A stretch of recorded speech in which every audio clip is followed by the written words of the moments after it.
Okay, today I want to share 7 home hacks for the distractible or the cluttered mind because I don't know about you, but in day-to-day life, I constantly have so many things on my to-do list. I have about a million things to remember. I have like multiple different lists of things I need to get done, and I'm just overwhelmed a lot of the time, and I feel almost like my brain is cluttered. And then that can come out and how my space looks, and it just racks up a lot of anxiety in my life. And historically, I've struggled to be on top of things. Like I was that person who was a little bit of a procrastinator. You know what I mean? Like I just couldn't feel like I was put together the way it felt like everybody else was. While I have not fully figured it out at all, I still sometimes feel that way. I do feel like overall I've gone from considering myself to be a messy person to someone who can like handle it.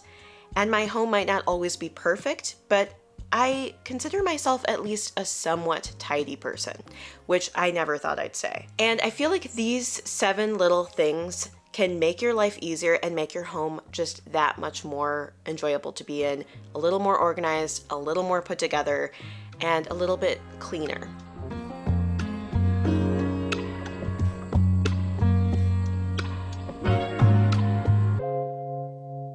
The first one is to have a bunch of clutter catchers.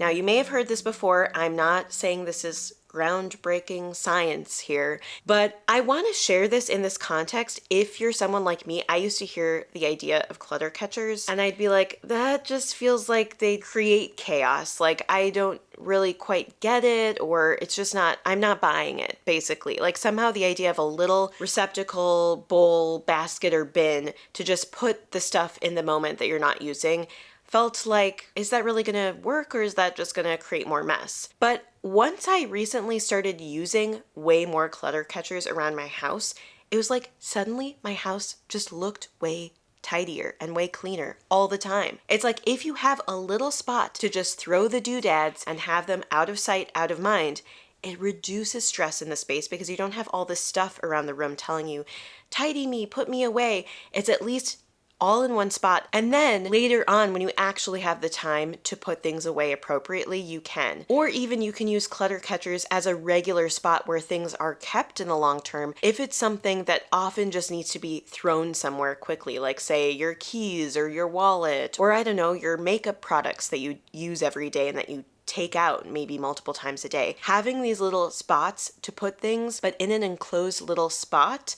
so that it's not visually apparent and adding to the visual clutter, it just makes a big impact on how the overall room feels. And it makes you also feel like, oh, I can put things away. If it's simply dropping it into an open bin or just like lifting the top of a basket and throwing something in, it's so much less effort. And all I want to do in life is reduce the friction, because if there's less friction or kind of force against me keeping things in their right places, I'm going to be way more likely to keep things in the right spots.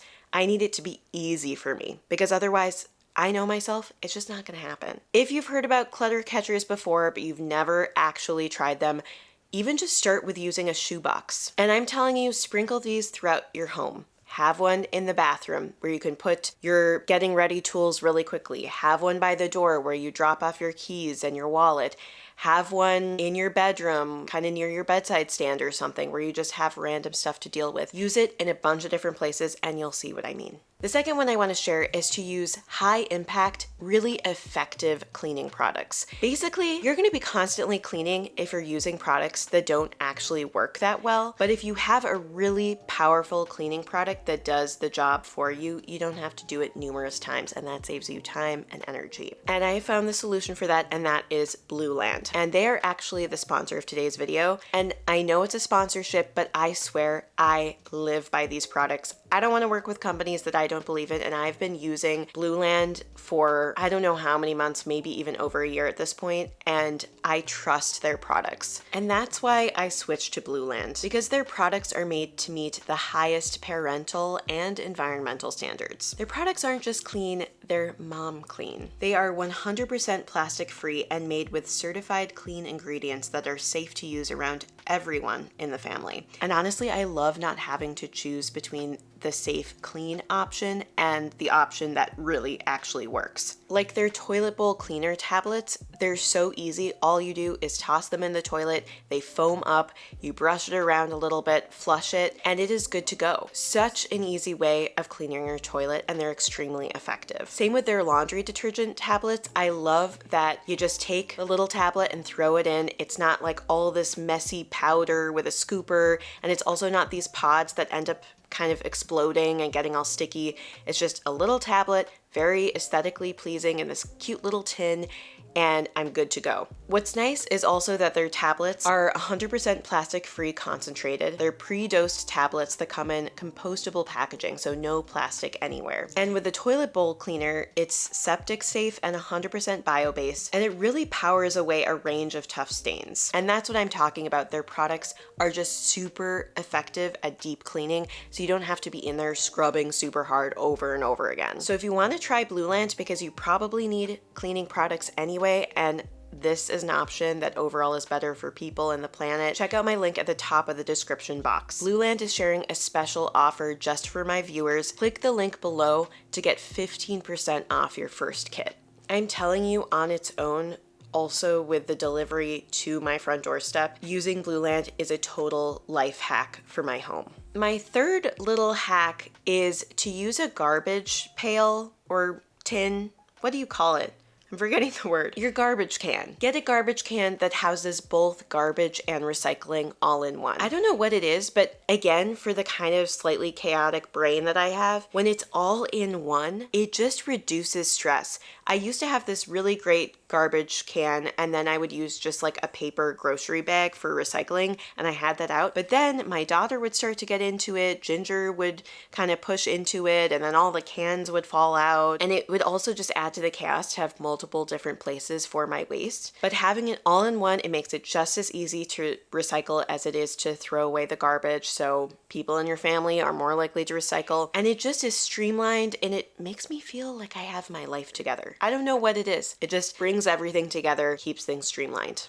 A fourth strategy is to habit train and to not overwhelm yourself by choosing too many habits at once, but just to pick like one habit at a time every few weeks or months to practice. I'm going to try to get into the habit of blank that will help my home run just a little bit more smoothly. Examples for me is I'm trying to get into the habit, for example, of just throwing in some laundry every morning. If it's a part of my routine enveloped into what I already do, I don't think as much of it. The more you can automate those tasks and make them a habit, the less you have to think about it. Another one is every time I go up or downstairs, I bring something with me that needs to go to that destination, or at least I do a scan of the space I'm in. What do I need to bring with me upstairs or downstairs?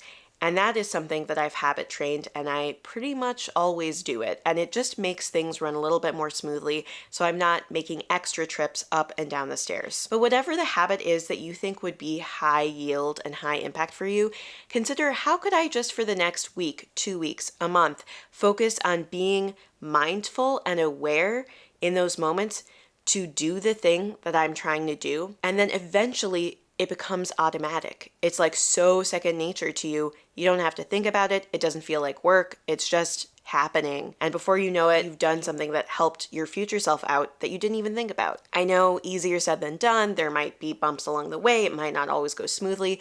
But if you don't overwhelm yourself and you just pick one thing you're really working on, like I'm just trying to do laundry every day, or I'm just trying to unload the dishwasher every day, or I'm just trying to pick up one thing and move it to another room when I go from room to room. Just something simple. Just pick one thing, and after you repeat it over and over again, it just starts to feel so much less overwhelming, and it doesn't feel like a part of the chaotic brain anymore. Like that can sit on a shelf and just happen. This one is very closely related to the next one, which is to put things on autopilot as much as possible. Try to outsource as much as possible. Try to make things, again, so automatic that it feels like they're just doing themselves. Maybe it's what I talked about just now of doing laundry every day or running the dishwasher every day. Or maybe it's something like using a laundry basket where there are two receptacles, one for colors and one for whites. And that way you don't have a later step later on where you're separating out the whites and the colors. So think about in your home, what are the sticking points or the annoying parts of your day?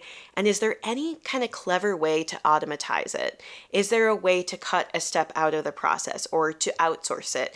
Even hiring house cleaners and having them come once every couple of weeks or once a month, that can make a huge impact for you. Or having certain items regularly ordered to your home. They're always going to come. You don't have to remember to order them or think about them. I do that with a lot of like my dog stuff that I need, or even like you can do that, I think, with Blueland, for example, if you want that automated. Just automate what you can, and that takes that much of the mental load off of your plate. A sixth one is make sure it is so easy to get into drawers and cupboards. And I'm talking on a basic level, make sure your drawers slide in and out really easily. Because I swear, if there's just that little bit of friction when I open up a drawer, I'm way less likely to put things away. So when you're buying furniture, find the items that are super easy to get in and out of, whether it's a cupboard or a drawer or whatever. Figure out what types of receptacles or furniture pieces really work for you where you actually use them. Because sometimes that's the problem. It's like stuff is just everywhere with my chaotic brain because it's like too much effort, just that bit of friction to get things back to where they should be. Part of this might also be like decluttering what's inside, because if everything's smashed together, it's harder to put things away. So having less in general can help with this too. But I swear, even just getting smoother drawers, that could make an impact. A seventh tip is to organize by function, frequency, and location used. So basically where you house things or where they go should be determined by where and how often you use them. So for example, I do have a toolbox that I keep in a faraway place, but also quite often I've noticed I need like a little screwdriver to open and close the toys that my daughter has that need batteries, or just like opening and closing little things here or there. I use it all the time, but it's so annoying to go deep into my little credenza thing to get the toolbox and then open up the toolbox and find the screwdriver. So I just have this little mini screwdriver that I keep in a top drawer in my kitchen because I use it so often. And even though it makes no sense for it to be in the kitchen, for me, it works. For me, it makes sense. Basically, figure out where and how often you use things and organize based on that. Because it might be a little different for everybody, and there is no perfect one system for organization. It's about what works for you in the context of your life. And the point of this too is it will make it easier to get the thing that you need, and then it makes it way more likely that you're actually going to put it away. Because take it from someone who has had a chronic issue with putting things away. Again, if it's too hard to put it away, I'm just not going to do it. I know this about myself, so instead I try to house things in a spot that's convenient and realistically put awayable for me. Anyway, those were my 7 hacks. Hopefully they were helpful to you, especially if you have a slightly chaotic brain like I do. If you enjoyed this video, please hit the thumbs up button. It's a great way to support the channel. If you want to see more videos like this, hit the subscribe button below. That way you will just have access to my videos more easily. And don't forget, if you want to get 15% off on your first kit with Blueland, hit the link at the top of my description box. Thank you so much for spending this little bit of time with me, and I hope you have a wonderful rest of your day. Bye.